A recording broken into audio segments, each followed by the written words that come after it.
Think you need weed and feed to have a great lawn? You actually don't. This lawn has seen zero weed and feed, and it's gorgeous. In fact, using it might do more harm than good to your pets, to your health, and to your lawn itself.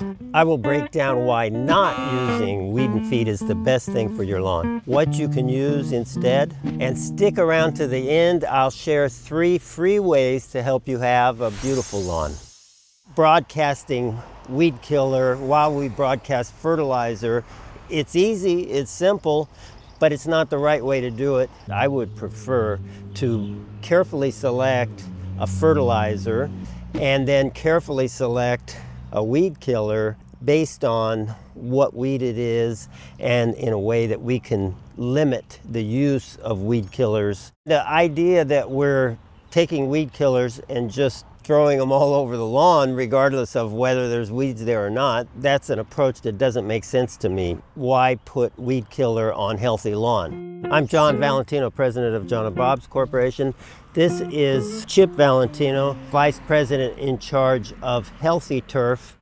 It's not just me saying this. Local governments are literally asking for the EPA to ban the weed and feed ingredients because of what it does to our families, our pets, and our drinking water. Most weed and feeds have 2,4-D and some other chemicals for the weed killer part. 2,4-D is associated with cancer, kidney disease, reproductive problems. Studies have indicated that dog owners who use 2,4-D products, their dogs are twice as likely to develop canine malignant lymphoma. Weed feed ingredients also have negative impacts on beneficial insects and honeybees. So with all these negative impacts of weed and feed and 2,4-D, why do we want to use it all around our house? What can you use instead? There's several options that are good for our own health and good for your garden, good for your soil, and most importantly, are an easier way to garden and have long-term health rather than this approach where every time you have a problem, you're putting a poison on it. So the first step, focus on building the soil. And if you can, while you're doing that, ignore the weeds. When you do feed with something that's good for your soil, because that's what we're trying to do, is improve our soil to where we don't have weed problems. Products like compost tea or even compost, earthworm castings, nourish-biosol, all good for building the soil in a way that makes it much easier to grow a healthy lawn. After, say, 6 to 12 months of this, if you still have chronic weed problems, what are those weeds? How can we best kill those weeds? We might have to use a chemical here and there, but we would use a chemical just for spot treatment, and we move on. We don't keep using it every year. We've talked about some that have 2,4-D and dicamba, chemicals like that that have proven to be cancer causing and not the type of thing we want to use around our house. But there are a couple of interesting weed killers. I still use them as a last resort that are better. One is called Captain Jack's Lawn Weed Brew, iron-based. When I look at the ingredients, I like the ingredients in it. It's not sold in California. They will not allow its use in California, and I don't know why. It looks like a pretty good alternative to things that appear to be much more toxic to me. The other one is Tenacity. The chemical used in it has no link to causing cancer. If we need to rely on some kind of chemical weed killer in lawn that does not kill the lawn, Tenacity is a good one to try. Another alternative is mini weeds can be controlled best with the pre-emergent herbicide, which if you time them perfectly, they can kill the seeds before the weed develops.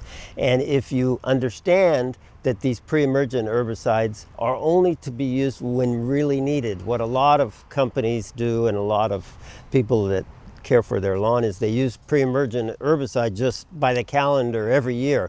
I don't like that approach. Let's just use it one time if we need it. So you want to improve your lawn? Here are 3 tips that will not cost you anything that you can focus on to have a much healthier lawn. Healthy lawns don't usually get weeds because they're so dense and healthy that weeds can't compete. Some of you that have supplemental irrigation systems, make sure they work right. They will apply water evenly, you have head-to-head coverage, not where one sprinkler sprays to the spray of another sprinkler, but the spray of one sprinkler actually sprays to the next sprinkler. That's head-to-head coverage.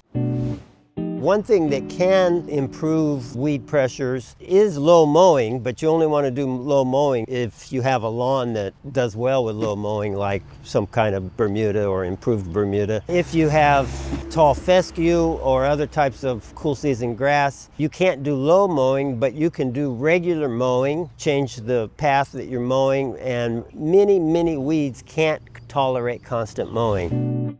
Another technique that I like to use as a way of refreshing your lawn either once or twice a year, and is effective on weed control because then we guarantee we have dense stand of grass, is overseeding in the fall or in the spring. We water properly, we mow properly, we overseed, and now with all this competition, weeds don't know where to go. They're lost. They can't get in there unless you do one of those improperly and you develop these bare areas, and that's when weeds come in. But my prediction is if you're feeding your soil, if you're feeding your lawn and you're overseeding and you're watering properly and you're mowing properly, you're not going to have weeds. Please subscribe if you enjoyed this video. Let all your friends know. Chip and I will be here to do more videos for you. Let us know what you'd like to learn about. Thank you very much for watching. If you appreciate learning about why not to use weed and feed, maybe you want to learn about why not to use fungicide. Check out our video that we recently posted on that topic.